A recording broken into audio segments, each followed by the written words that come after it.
Good morning, Shem Stars. In previous presentation of chapter 22 chemical coordination and integration, we discussed few endocrine glands of human endocrine system. In this presentation, we will talk about adrenal gland, ovary, testes and pancreas.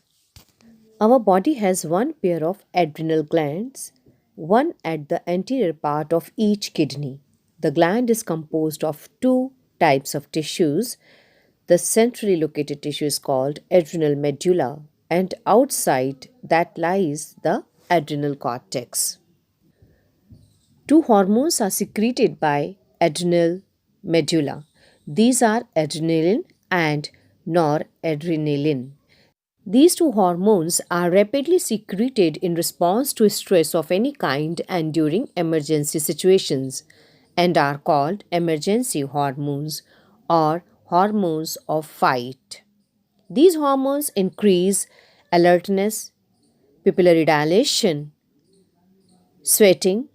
Both the hormones increase the heartbeat, the strength of heart contraction, and the rate of respiration. The adrenal cortex can be divided into three layers called zona reticularis, zona fasciculata, and zona glomerulosa. The adrenal cortex secretes many hormones, commonly called the corticoids. The corticoids, which are involved in carbohydrate metabolism, are called glucocorticoids. In our body, cortisol is the main glucocorticoid.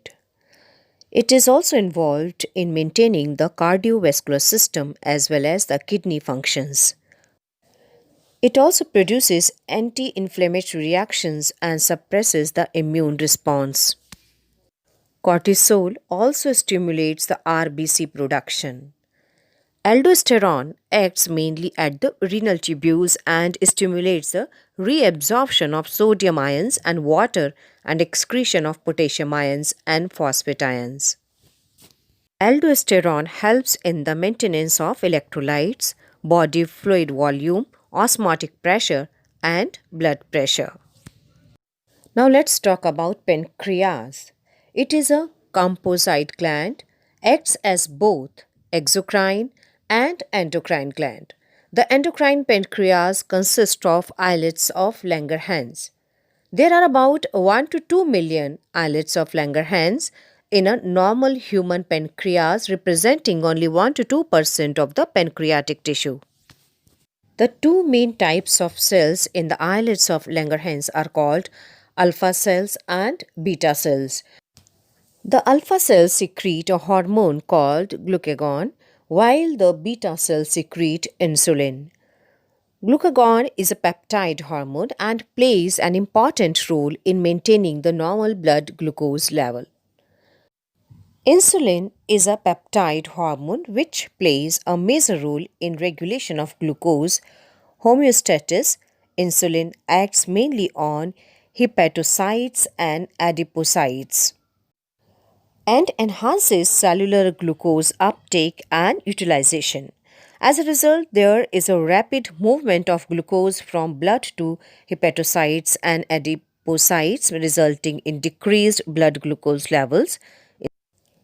Insulin also stimulates conversion of glucose to glycogen in the target cells. The glucose homeostasis in blood is thus maintained jointly by the two hormones, insulin and glucagons.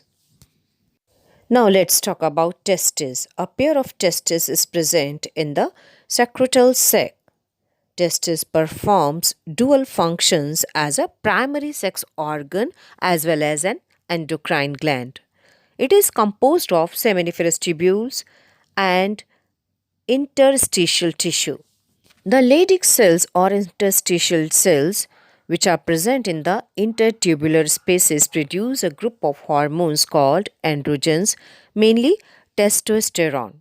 Androgens regulate the development, maturation, and functions of the male accessory sex organs like epididymis, vas deferens, seminal vesicles, prostate gland, urethra. These hormones stimulate muscular growth, growth of facial and axillary hair, aggressiveness, and low pitch of voice. Androgens plays a major role in the process of spermatogenesis. Now let's talk about ovary. Females have a pair of ovaries located in the abdomen.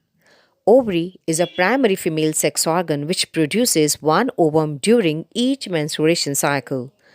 Ovary also produces two groups of steroid hormones called estrogen and progesterone. Ovary is composed of ovarian follicles and stromal tissues. Estrogens produce wide ranging actions such as stimulation of growth and activities of female secondary sex organs, development of growing ovarian follicles, appearance of female secondary sex characters, mammary gland development. Estrogens also regulate female sexual behavior. Progesterone supports pregnancy. So, children, this is all about endocrine glands of human endocrine system. I hope you must have understood. In the next presentation, we will discuss about mechanism of hormone action.